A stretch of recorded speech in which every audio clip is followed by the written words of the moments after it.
Linda, it's wonderful to be here in your gorgeous Bond Street boutique. Please could you tell me a little bit about yourself and your fabulous luxury brand? Well, Ormonde Jayne started 15 years ago, and at the time I was just working from my kitchen like everybody else does. That's how you all start out. My first client was Chanel, so it was a great privilege, and of course I really had to up the ante to make sure I could make a really good product. Slowly but slowly we've grown the company until we've got this great Bond Street store, and of course everything's made in our own studio and laboratory.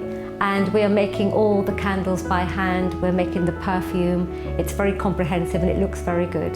So that's where we are today. That's taken 15 years in total. Well, what sets us apart is we use specialty oils, and of course this is a very long project. It required me to travel all over the world.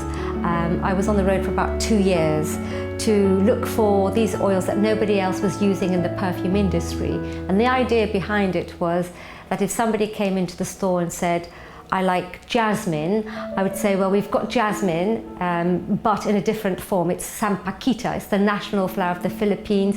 It's botanically related to jasmine, but it's a much bigger flower. If somebody likes cedarwood or sandalwood, we've got hemlock, Socrates' chosen poison. So of course this project took quite a while, but ultimately we came up with the hemlock, the champaca, the sampaquita, the tolu, which is sweet resins from Peru.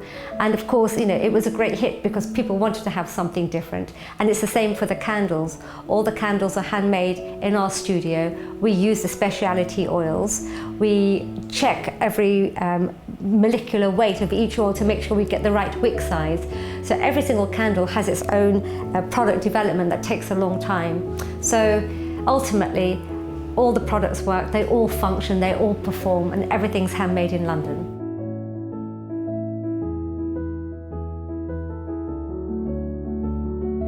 I was the first person to put oud into a fine fragrance. I found the oil as an attar, oud, 15 years ago. And because the philosophy was to look for these ingredients not widely used in the perfume industry, I wanted to do something with it. And it's quite a unique smelling oil. I realized it wasn't for everybody because it's really pungent. So I put 6 parts in 1,000 into the Ormonde Man perfume. And it was the first fine fragrance internationally that had oud in the perfume. It sold like wildfire. All the Middle Eastern men came, all the people from Europe, and they all wanted to smell this new ingredient. Now it's a confirmed category, and there isn't a perfume house in the world that doesn't use oud in the fine fragrances, but I'm proud to say I was the first one to do it.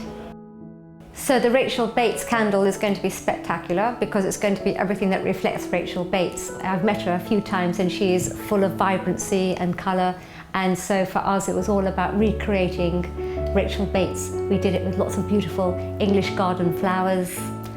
We've used berries, there is sweet pea, freesia, strawberries, raspberries, and I know the receptacles are going to be absolutely beautiful, gorgeous colours too, so it's going to be an absolute winner. So the Rachel Bates project is absolutely unique and a first for Ormonde Jayne because whilst we have our Bond Street store and Harrods, this is the first company where we're actually selling our whole range on their site. It's a new site. The investment is huge and the work behind it has been going on for such a long time. She's hired the best people in the world, so it's going to be an absolute amazing website, and I'm very privileged to be part of it.